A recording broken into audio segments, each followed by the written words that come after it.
This month, chapter 30 of Toyotaro's Dragon Ball Super manga came out, and where he's at in this story, the Tournament of Power hasn't even begun. They're at the exhibition stage, and just like in the show, Goku asks Toppo about Jiren, but in this, they actually go into a lot more detail. It gives you a better understanding of who Jiren is, what motivates him, and why he didn't even want to fight in this tournament to begin with. Goku is speaking to Toppo outside the exhibition arena, and they're talking about Jiren.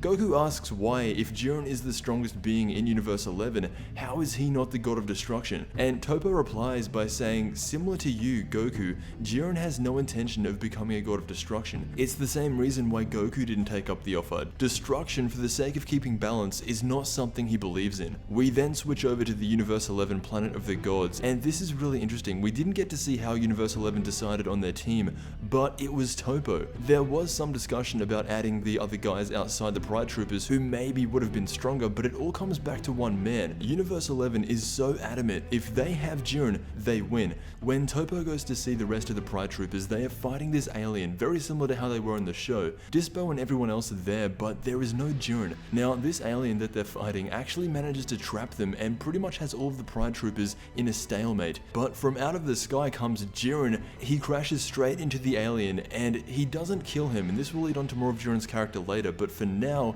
he shrinks him, and that's how we're introduced to Jiren in the Dragon Ball Super manga. Now, Toppo and Dispo walk up to him and they say, weren't you taking care of a situation on another planet? Did you seriously fly from another planet without using a spaceship? And Jiren just said, yeah, it was faster. It's pretty open to interpretation. We don't know when Jiren left or how long it actually took him to fly across the universe, but it's implied that it was quick, and that's just another one of Jiren's insane abilities. This is where I think it gets really interesting. It cuts back to the Universe 11 god, and he gives some insight onto who Jiren is and some of his character.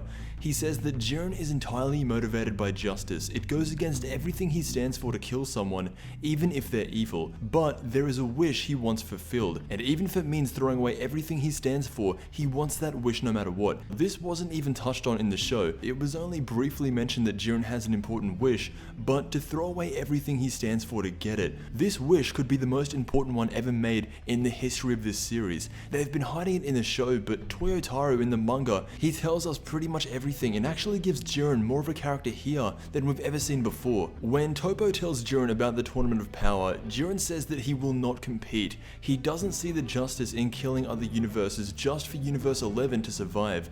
And if Universe 11 does get eliminated without him there, that will be their fate, and that's his mentality. But then the Universe 11 god appears and tells Jiren that the winner gets one wish, and this intrigues him. He looks at Toppo and says, if there are any issues back on Universe 11, I'll come back straight away. From that final sentence, to me, it's like Jiren isn't from Universe 11. He has a homeworld, and because he can't get to that homeworld, it makes you think that it's in one of the destroyed universes, universes 13 through 18. That's why he didn't want to fight for Universe 11 and decide the fate of other universes, because he knows what having a universe destroyed feels like. I made a video touching on this as an origin story for Jiren. It's called An Origin for Jiren. That was back when we didn't have this information that we have right now, and it actually goes into this. If you want to check that video out, I'll link it down below, but it's really looking like that is what the origin for this character will be. And even if we don't get a backstory for Jiren in the show, which I do think we will, Toyotaro has it covered. I love his version of the manga because he's doing things differently. He's actually showing Jiren's character, because right now he is the most important character in this series, and if you just watch the show you wouldn't know all this extra stuff. So let me know what you think Jiren's wish is. My take is that he wants to restore the universes that were previously destroyed, because somewhere between universes 13 through 18, that is where he is from, and everyone that he grew up with originated in those universes that were unfairly destroyed by Zeno, and that's why he fights for justice, to let what happened between universes 13 through 18 never happen to anyone again. Thank you so much for watching, and I'll see you in the next Dragon Ball video.